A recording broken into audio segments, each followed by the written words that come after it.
Presidente dos Estados Unidos, Donald Trump, baixa as tarifas recíprocas para 10% durante os próximos 90 dias. Mas intensifica a guerra comercial com a China, que agora terá que pagar 125% para vender seus produtos. Ex-ministro das Comunicações Juscelino Filho volta à Câmara dos Deputados enquanto União Brasil discute quem vai colocar em seu lugar. A Advocacia Geral da União pede providências sobre a afirmação do deputado Gilvan da Federal de querer ver o presidente Lula morto. Federação Internacional de Diabetes reconheceu que existe o tipo 5 da doença, que afeta as pessoas com desnutrição. Censo da Educação divulgado pelo IBGE apontou aumento no número de matrículas, mas sem o cumprimento de metas. 44% dos jovens brasileiros reconhecem que são viciados em celular. E camponeses do Japão construíram uma estação de trem em apenas 6 horas, utilizando a tecnologia 3D. É agora no Jornal das 22.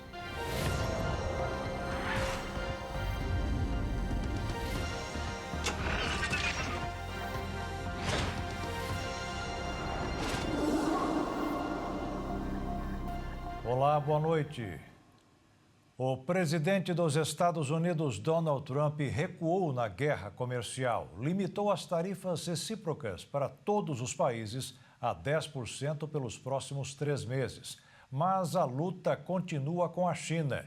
Depois que o governo de Pequim aumentou a sua retaliação com os americanos, Trump subiu a taxa para eles a 125%.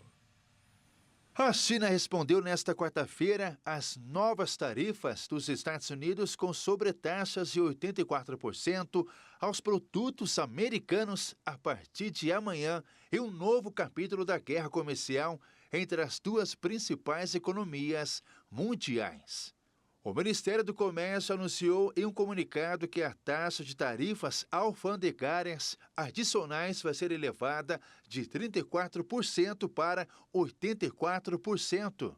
O anúncio foi depois que o presidente americano prometeu uma retaliação à China e aumentou a tarifa de 34% para 104% caso a China não retirasse a taxação recíproca. O Ministério das Finanças da China afirmou que as ações dos Estados Unidos causam danos sérios ao sistema de comércio multilateral. Em retaliação a Pequim, o presidente americano Donald Trump anunciou que vai impor uma segunda tarifa ao país asiático de 125% sobre os produtos chineses. O anúncio foi feito pelas redes sociais e que Trump afirmou que a China demonstrou falta de respeito em relação aos mercados globais e que as novas tarifas terão efeito imediato. Donald Trump também anunciou uma pausa de 90 dias e uma tarifa recíproca substancialmente reduzida durante esse período de 10% para o resto do mundo. A partir de agora, apenas a taxa base de 10% vai ser aplicada aos produtos que chegarem nos Estados Unidos, já em vigor desde o último sábado, marcando uma virada na política de Trump, que atingiu até os aliados mais próximos de Washington. Para Pequim, que o Trump considerou não respeitar os mercados globais, as taxas de importação foram elevadas a 125%. Analistas e economistas temem que a guerra comercial iniciada por Trump prejudique a economia mundial com riscos de inflação, desemprego e queda no crescimento. O presidente americano afirmou que mais de 75 países entraram em contato para negociar e não retaliar os Estados Unidos pelo aumento das tarifas de importação. No jantar do Comitê Nacional Republicano do Congresso, em Washington, o presidente Donald Trump debochou dos líderes globais e disse que seus parceiros comerciais estão adulando para conseguir um acordo e evitar as sobretaxas.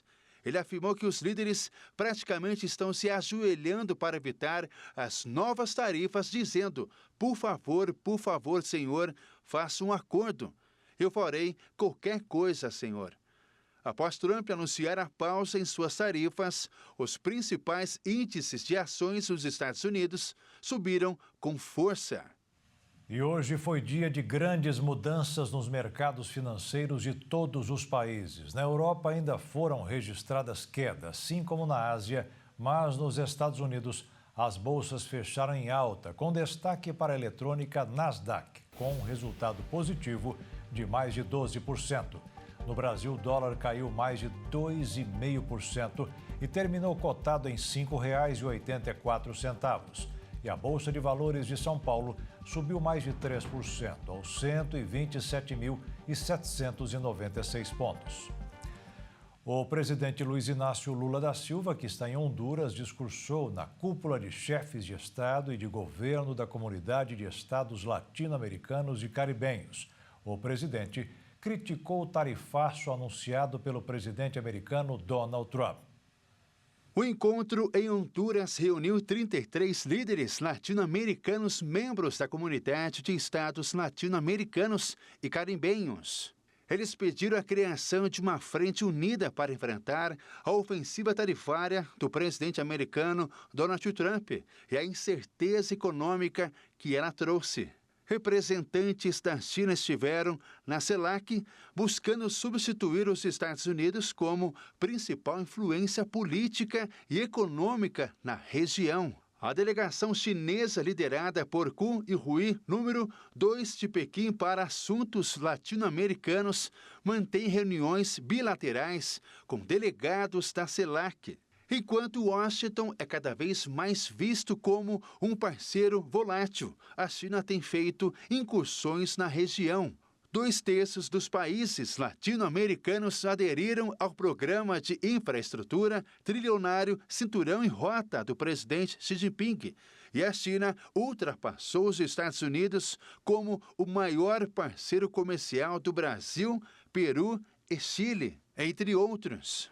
O presidente Luiz Inácio Lula da Silva criticou durante a reunião da cúpula o tarifaço anunciado pelo presidente americano Donald Trump. O presidente Lula foi menos provocativo do que os seus colegas. As arbitrárias desestabilizam a economia internacional e elevam os preços.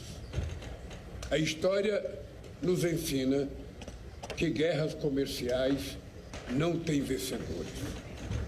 Se seguirmos separados, a comunidade latino-americana e caribenha corre o risco de regressar à condição de zona de influência em uma nova divisão do globo entre superpotências. O momento exige que deixemos as diferenças de lado. Quanto mais forte e unidas estiverem nossas economias, mais protegidos estaremos contra ações unilaterais. Em 2023, o comércio entre países da América Latina e Caribe correspondeu a apenas 14% das exportações da região. O volume de comércio anual que o Brasil mantém com os países da CELAC é de 86 bilhões de dólares, maior do que temos com os Estados Unidos e próximo do que possuímos com a União Europeia. Precisamos promover o comércio regional de bens e serviços, sua diversificação e crescente facilitação. Nesta quinta-feira, o presidente Luiz Inácio Lula da Silva voltará da viagem de Honduras e vai receber líderes da União Brasil para tratar da substituição no comando do Ministério das Comunicações, deve ser cobrado por aliados sobre a reforma ministerial. A expectativa também é de que a saída de Juscelino Filho abra caminho para a reforma ministerial estudada pelo presidente Lula, para dar mais espaço a aliados de olho nas eleições de 2026. O ex-ministro Juscelino Filho pediu demissão após ser denunciado pela Procuradoria-Geral da República por suposto desvio de emendas durante exercício de seu mandato como deputado federal pelo Maranhão. E veja a seguir, polícia prende pessoas em vários estados brasileiros por fraudarem resultados de jogos da Série B de futebol. E ex-ministro das Comunicações, Juscelino Filho, volta à Câmara dos Deputados, enquanto União Brasil discute quem vai colocar em seu lugar.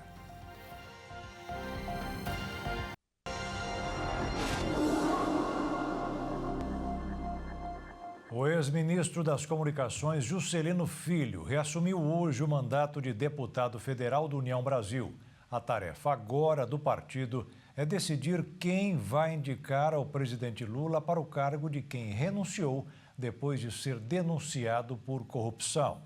Foi oficializada a exoneração do ministro das Comunicações, Juscelino Filho. A decisão foi publicada no Diário Oficial da União com a indicação de que ocorreu a pedido, expressão utilizada quando o próprio titular da pasta solicita a saída do cargo. A exoneração foi assinada pelo vice-presidente Geraldo Alckmin, que está no exercício da presidência devido à viagem de Luiz Inácio Lula da Silva para Honduras, onde participa da 9ª cúpula da Comunidade Estado Latino-Americanos e Caribenhos. Juscelino Filho comunicou sua saída do governo na noite desta última terça-feira, após ser denunciado pela Procuradoria-Geral da República. Ele é investigado por suposto desvio de emendas parlamentares no período em que atuava como deputado federal. O ex-ministro nega qualquer irregularidade. A decisão de deixar o cargo foi alinhada com a liderança do União Brasil, partido de Juscelino, durante um almoço da legenda. O presidente do Senado, Davi Alcolumbre, teria sido responsável por informar ao presidente Lula sobre a saída do ministro. Segundo o Palácio do Planalto, o presidente aconselhou Juscelino a se afastar do cargo para que possa se dedicar integralmente à sua defesa. A expectativa é de que o União Brasil continue à frente do Ministério das Comunicações e o nome mais cotado para assumir a pasta é o deputado federal Pedro Lucas Fernandes, atual líder da bancada na Câmara. O parlamentar tem respaldo da direção partidária e já integrou viagens oficiais com Lula, incluindo visitas ao Japão e Vietnã.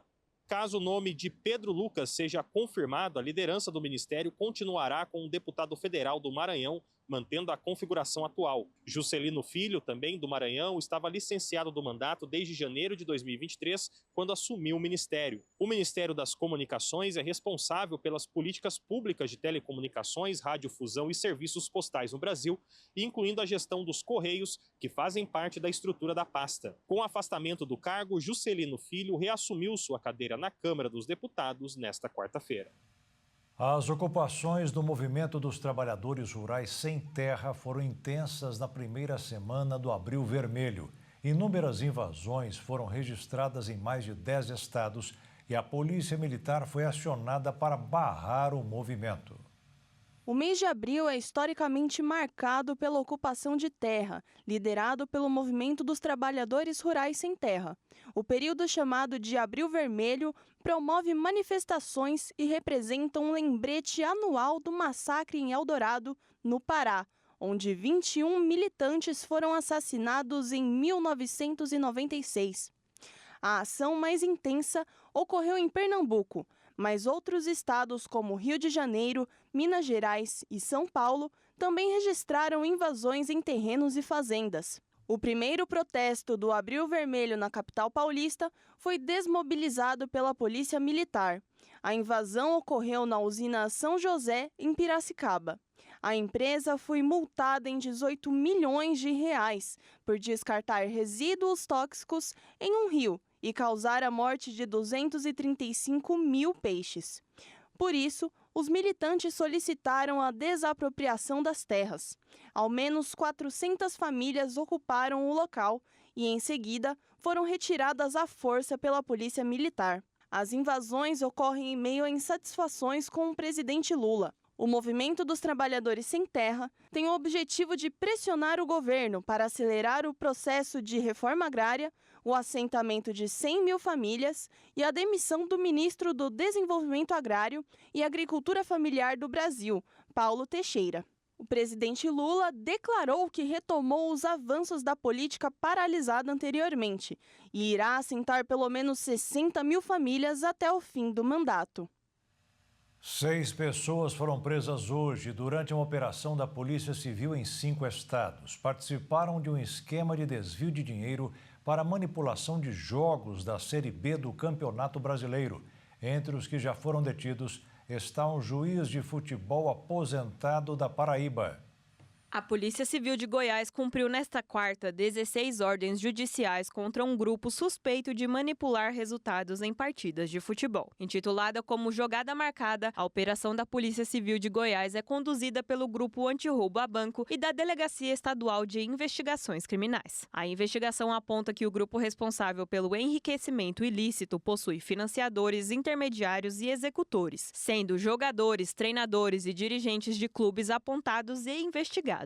Segundo a polícia, as fraudes movimentaram ao menos 11 milhões de reais ilicitamente, inclusive por meio de plataformas de apostas. O ex-árbitro Diguerro Batista Xavier, de 46 anos, foi detido em João Pessoa, na Paraíba, suspeito de participar de esquemas de manipulação de resultados em partidas da Série B do Campeonato Brasileiro. Diguerro já havia sido afastado da comissão de arbitragem da CBF anteriormente, quando foi citado na Operação Cartola, do Ministério Público e da Polícia Civil sobre manipulação de resultados no Campeonato Paraibano entre 2011 e 2018. Mas ele ainda tinha contatos no meio esportivo e atuava como árbitro amador. O ex-árbitro afirmou que não sabia o motivo da prisão e negou o envolvimento nos crimes apontados pela investigação. A Polícia Civil não informou quais jogos teriam sido alvo de manipulação e também não divulgou os nomes dos demais suspeitos que integram o grupo investigado na operação. A Rússia fez nova ofensiva contra a Ucrânia, enquanto as negociações de paz propostas por Donald Trump continuam travadas.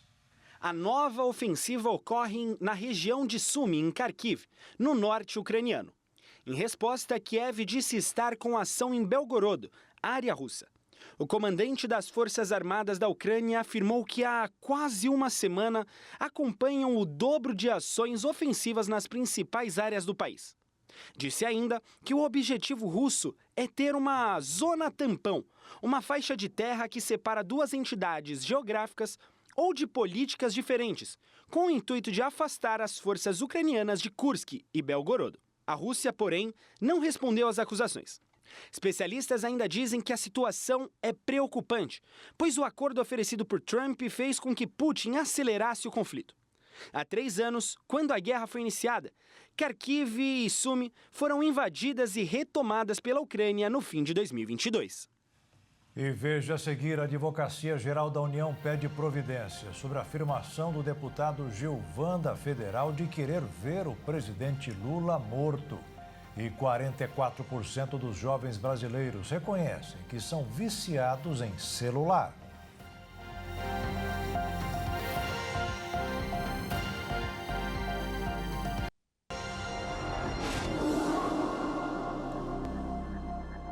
O senador Flávio Bolsonaro, do PL do Rio de Janeiro, não aprovou hoje a declaração do colega de partido na Câmara, deputado Gilvan da Federal.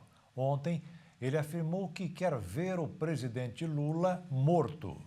A Advocacia Geral da União encaminhou um pedido à Polícia Federal e à Procuradoria-Geral da República para que seja aberta a investigação contra o deputado federal Gilvan da Federal, do PL do Espírito Santo. O parlamentar proferiu declarações desejando a morte do presidente Luiz Inácio Lula da Silva durante sessão da Comissão de Segurança Pública da Câmara dos Deputados.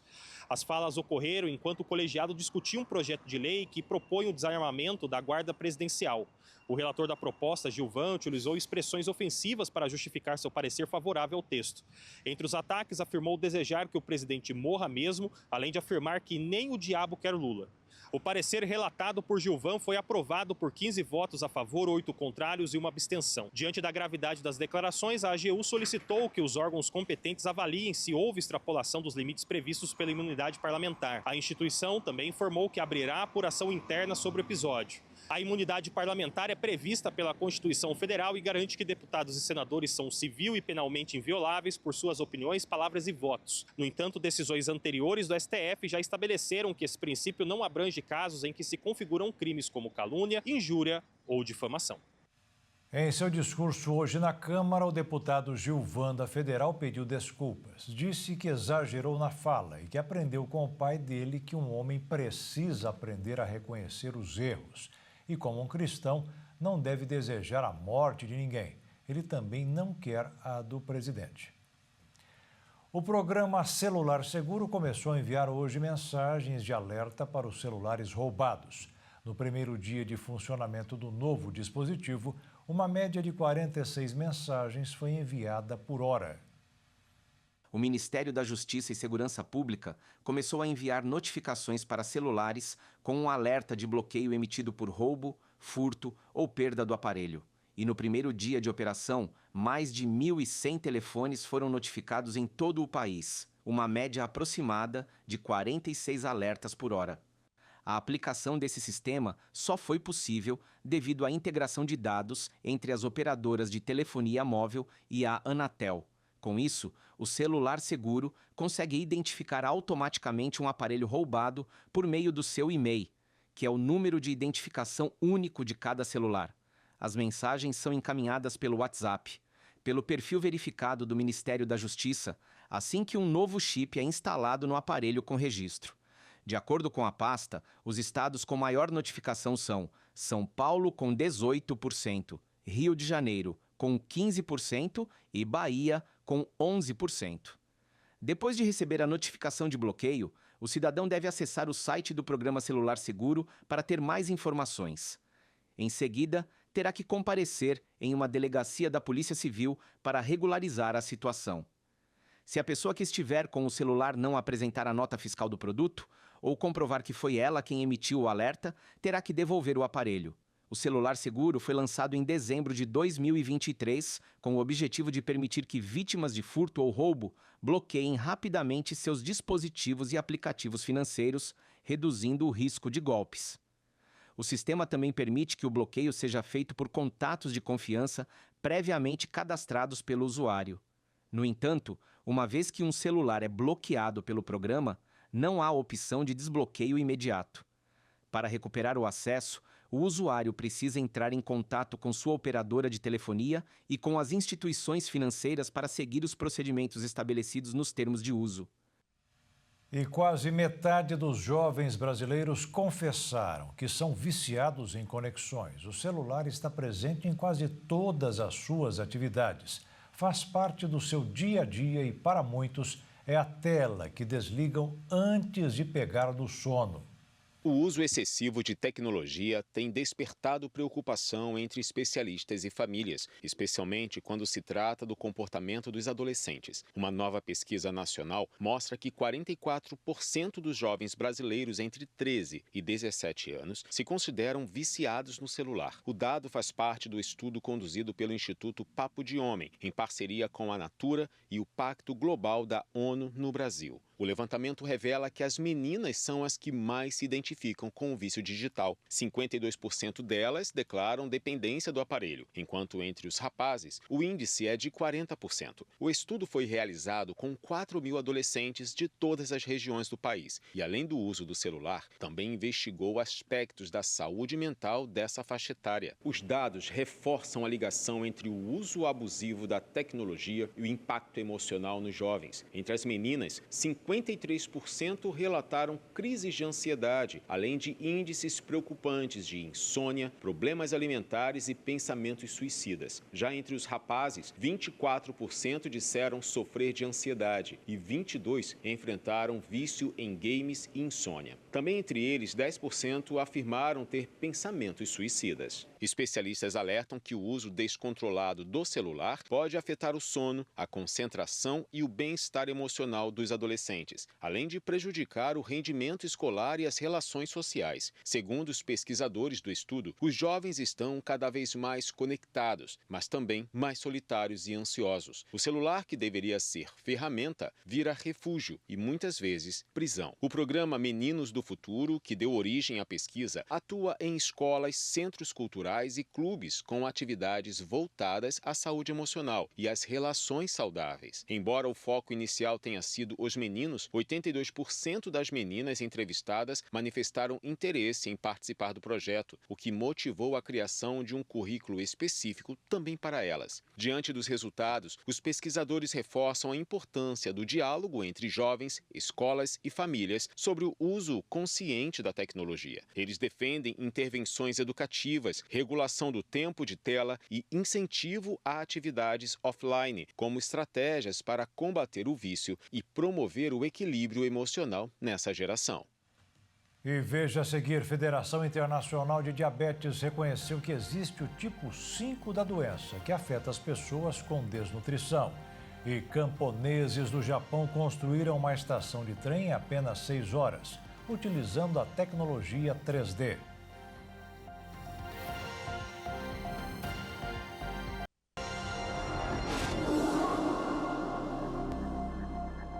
O Ministério da Educação divulgou hoje o censo escolar, mostrando que o número de matrículas do ensino infantil estagnou no país. Já nas escolas de tempo integral, aumentou. Mesmo assim, o Brasil ainda está longe de alcançar o Plano Nacional de Educação estabelecido pelo próprio governo. De acordo com o censo, a educação profissional cresceu, mas ainda está longe da meta do Plano Nacional de Educação. Divulgado com 3 meses de atraso, o Censo Escolar é uma pesquisa anual organizada pelo Ministério da Educação com informações disponibilizadas pelas próprias redes. Ele apresenta dados como número de matrículas, de escolas, de professores e também sobre a infraestrutura e os equipamentos disponíveis nos colégios. Abaixo estão os principais resultados de 2024. Só 646 municípios brasileiros têm pelo menos 50% das crianças de 0 a 3 anos em creches.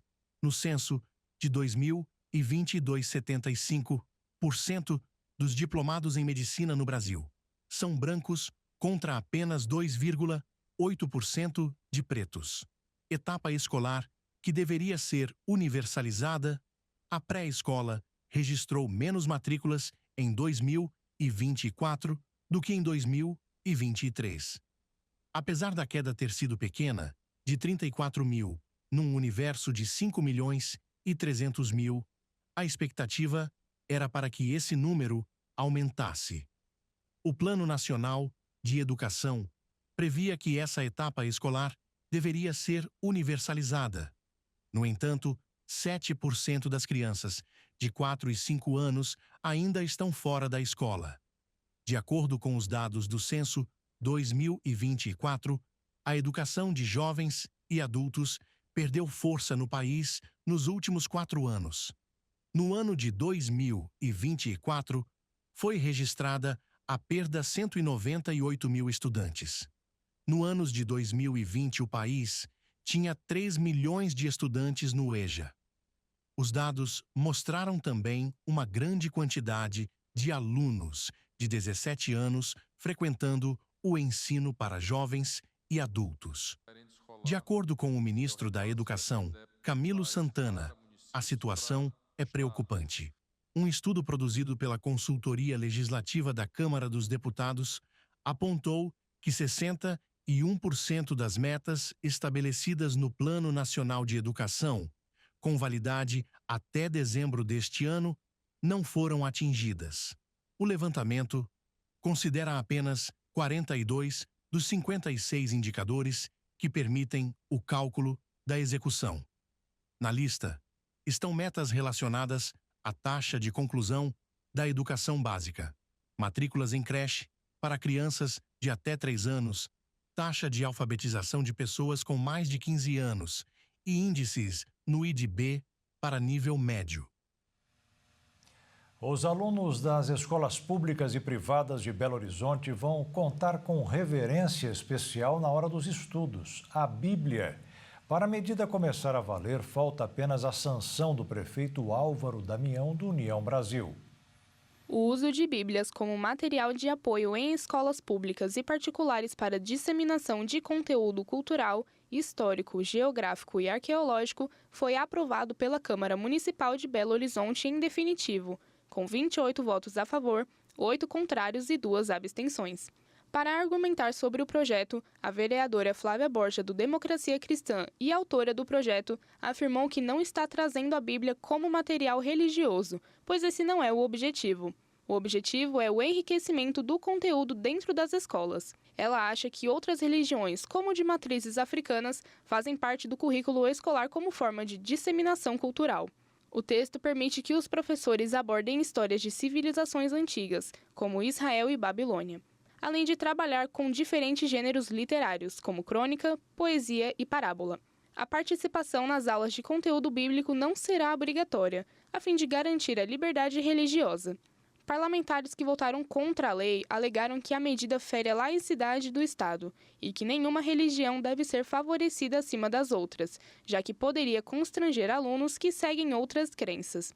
Os parlamentares também citaram que alguns conteúdos bíblicos podem ser considerados inadequados para crianças e adolescentes, como passagens que descrevem punições severas, guerras e rituais.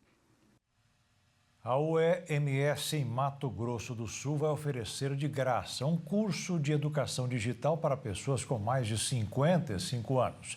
As aulas serão quinzenais, com início no próximo dia 11, e as inscrições podem ser feitas no próprio local, no dia da primeira atividade. Fazer cálculos, tirar fotos, pesquisar uma receita, ler notícias, acessar o banco e até guardar documentos. Tudo isso e muito mais está concentrado nesse pequeno aparelho, o celular. Para ajudar pessoas com mais de 55 anos a aproveitar melhor esse recurso, a UNAME, Universidade Aberta da Melhor Idade, vai oferecer gratuitamente um curso de educação digital. A ação é um projeto de extensão da UEMS, Universidade Estadual de Mato Grosso do Sul. As inscrições nós vamos realizar no dia 11 de abril, aqui mesmo na sede da UEMS, na Rua Onofre Pereira de Matos, 1189. Estaremos começando as inscrições no horário das 13h30, né? Essas atividades elas serão quinzenais e pessoas com idade a partir de 55 anos. Durante os encontros, os alunos aprenderão a utilizar recursos digitais, como as redes sociais, fazer o agendamento de uma consulta pelo celular e até mesmo solicitar um carro por aplicativo para voltar para casa. Durante os encontros, que vão ser quinzenais, a gente pretende abordar vários tópicos de interesse desse público. Então, desde situações mais básicas, como, por exemplo, o próprio lidar com o dispositivo, né, com o celular, às vezes uma configuração básica, senhas de acesso, ou trabalhar, por exemplo, com a biometria e algumas situações que a gente tem mais no dia a dia. E aí, então, a gente vai avançando, tratando, por exemplo, do acesso às plataformas digitais que a gente tem hoje, né? Então, hoje a gente tem uma disponibilidade muito grande de serviços digitais que estão à disposição do cidadão, principalmente plataformas das autarquias públicas, né, que oferecem uma gama de serviços para facilitar a nossa vida. Então, a ideia é trabalhar com eles também, como ter acesso a essas plataformas, em termos de fazer cadastro, muitas vezes de enviar alguma informação. O curso também vai abordar a segurança digital, com orientações sobre os principais tipos de golpes e como evitá-los. Um conhecimento essencial para navegar com mais confiança no mundo virtual. A gente vê com frequência, né, golpes, e-mails que a gente recebe ou mensagens através do WhatsApp ou pela mensagem mesmo direta pelo celular. Então, orientá-los no sentido de como agir diante de uma determinada informação que ele não tenha certeza, né? Não clicar em links que sejam suspeitos, muitas vezes fazer aquele tratamento da segurança em 2 etapas, que vários aplicativos já disponibilizam, que muitas vezes as pessoas nem sabem que isso existe. Então, basicamente deixar eles mais seguros para poder trabalhar com esse dispositivo que hoje faz parte da nossa vida. O real é a terceira moeda que mais perdeu valor frente ao dólar desde o tarifaço de Donald Trump. A desvalorização é liderada pela moeda da Líbia, seguida pela da Colômbia. O ranking de 118 países foi elaborado pela agência classificadora de risco Austin Rating, com base em dados do Banco Central do Brasil.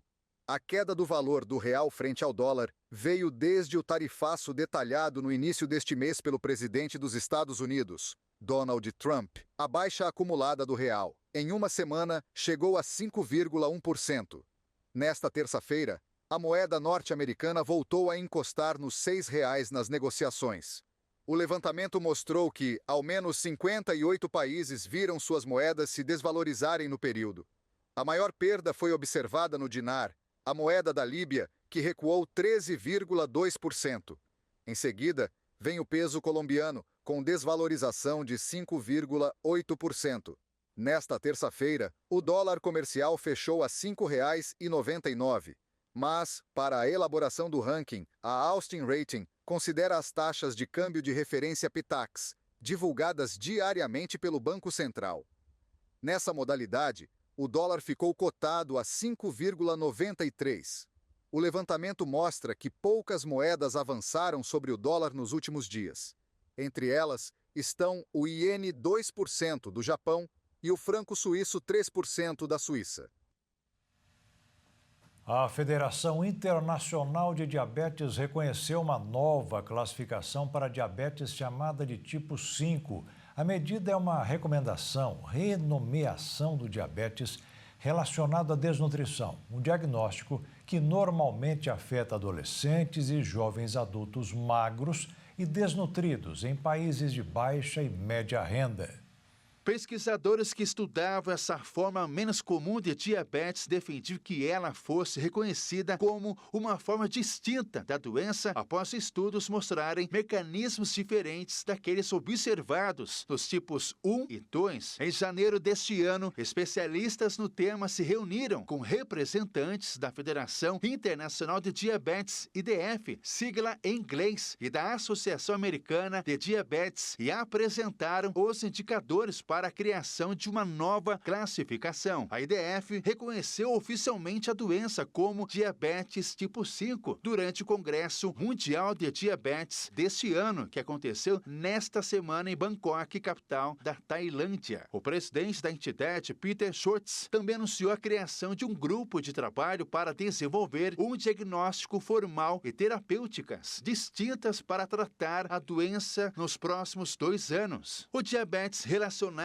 à desnutrição tem sido historicamente subdiagnosticado e mal compreendido. O reconhecimento da IDF auxilia na conscientização e de um problema de saúde devastador para muitas pessoas, declarou Meredith Hanks, um dos grandes nomes por trás dos estudos sobre a diabetes tipo 5. O diabetes é caracterizado como uma doença crônica que leva a níveis elevados de açúcar no sangue devido à má absorção de insulina ou a insuficiência na sua produção. A insulina é o hormônio produzido no pâncreas que retira o excesso de glicose da corrente sanguínea. O tipo mais comum de diabetes é o 2, que responde por cerca de 90% dos casos. Já aqueles que têm diabetes tipo 1 nascem com uma doença autoimune, ou seja, em que o próprio sistema imunológico passa a atacar e destruir as células pancreáticas, produtoras de insulina. Com isso, o organismo deixa de liberá-la e o paciente passa a depender de injeções do hormônio. No diabetes tipo 5, o mecanismo exato ainda não é completamente compreendido. Estima-se que a doença afete de 20 a 25 milhões de pessoas em todo o mundo, principalmente na Ásia e na África, e os pacientes muitas vezes não vivem mais de 1 ano após o diagnóstico. A doença foi descrita há 70 anos e chegou a ser reconhecida pela Organização Mundial da Saúde como uma patologia distinta em 1985, porém não entrou nos documentos oficiais de classificação e diagnóstico do diabetes elaborados pela entidade. Porém, o diabetes relacionado à desnutrição consta na Classificação Internacional de Doenças, CID, sistema de códigos que padroniza as patologias de forma separada dos tipos 1 e 2.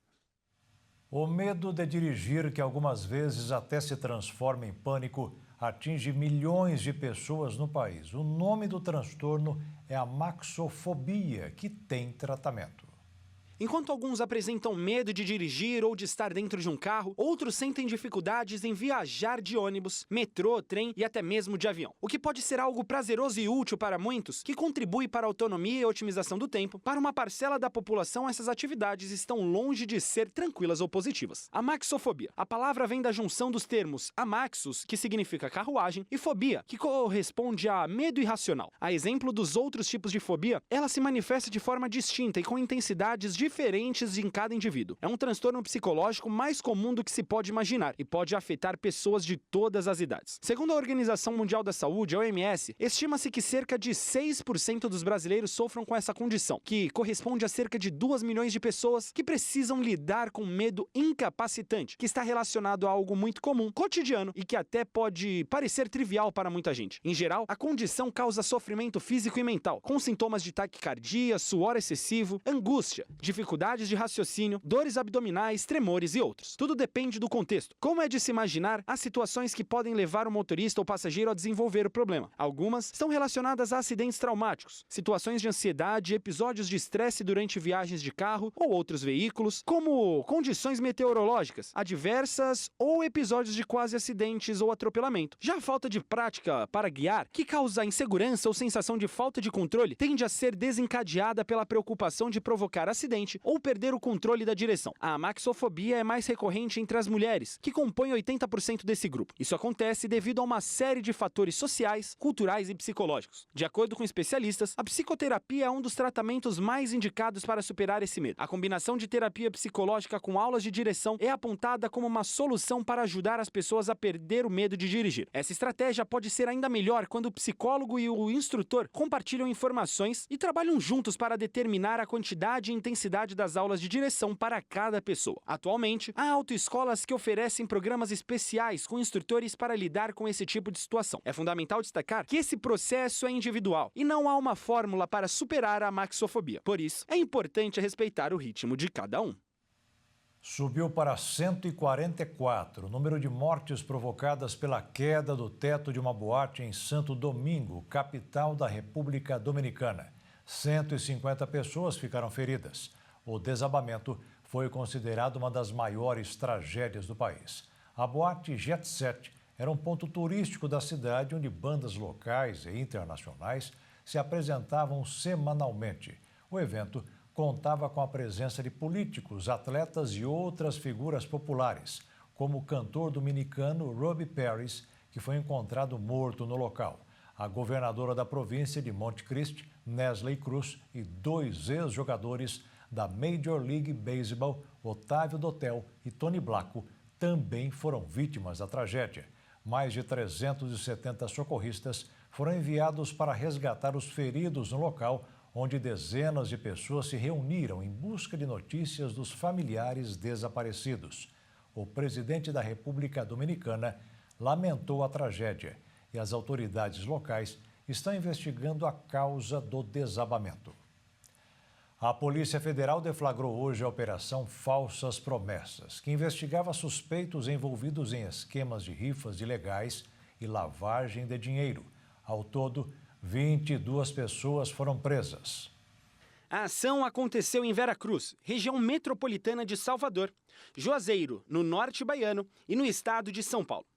Entre os envolvidos, 6 policiais militares foram detidos, mas a polícia não divulgou para qual estado esses agentes trabalhavam. A investigação revelou que cerca de 680 milhões de reais foram movimentados através de rifas vendidas em redes sociais. 30 mandados de busca e apreensão também foram realizados. Um casal foi preso. Nanan Premiações e Gabriela Silva, eles também eram responsáveis por vendas de rifas ilegais. Em suas redes sociais, Gabriela postou o momento em que a polícia chegou em sua casa, com a legenda, abre aspas, mais uma vez a perseguição do sistema. Até quando o pobre que saiu da miséria vai ser taxado de marginal? Fecha aspas. A Polícia Militar da Bahia afirmou que 9 policiais são alvos dos mandados de prisão. Ao todo, 6 já foram cumpridos. O foco do grupo era em Salvador, São Felipe, Veracruz, Juazeiro e Nazaré. Os prêmios prometidos eram carros luxuosos, que sempre eram entregues a pessoas da própria quadrilha, com o intuito de deixar os sorteios mais verdadeiros o possível. As rifas eram divulgadas em redes sociais e chamava a atenção de muitos participantes. Na ação, foram apreendidos veículos de luxo, dinheiro, celulares, relógios e notebooks. No Japão, trabalhadores em uma área rural construíram uma estação de trem inteiramente nova em apenas 6 horas. Os componentes da estrutura foram impressos em 3D em outro lugar e montados no local no mês passado, no que os operadores da ferrovia dizem ser uma novidade mundial.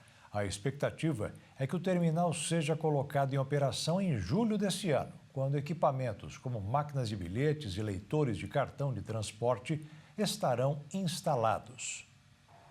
A nova estrutura substituirá uma de madeira significativamente maior que atendeu os passageiros desta comunidade remota por mais de 75 anos. Um dos responsáveis pela obra disse que a construção pode parecer mais um abrigo do que uma estação, mas construí-la da maneira tradicional levaria mais de 2 meses e custaria o dobro. A nova estação, Hatsushima, fica em uma tranquila cidade litorânea que faz parte de Arida, uma cidade de 25 mil habitantes sob a prefeitura de Wakayama, que faz fronteira com 2 destinos turísticos populares, Osaka e Nara. A estação, servida por uma única linha, com trens que circulam de 1 a 3 vezes por hora, atende cerca de 530 passageiros por dia. A impressão foi feita em uma fábrica na prefeitura de Kumamoto, na ilha sudoeste de Kyushu. As peças saíram da fábrica no dia 24 de março, para serem transportadas cerca de 800 quilômetros a nordeste, por estrada, até a estação Hatsushima. O trabalho de construção perto de linhas comerciais está sujeito a restrições rigorosas e geralmente é realizado durante a noite para não atrapalhar os horários. Quando os caminhões, carregando as peças impressas em 3D, começaram a chegar em uma terça-feira à noite, no final de março, várias dezenas de moradores se reuniram para assistir à iniciativa inédita começar em um lugar profundamente familiar para eles. A nova estação, que mede pouco mais de 9 metros quadrados, foi concluída antes da chegada do primeiro trem passar na estação. É um edifício minimalista e branco, com designs que incluem uma tangerina e um peixe-espada, especialidades de Arida. E o Jornal das 22 termina aqui. Uma boa noite para você e fique na paz. Tchau.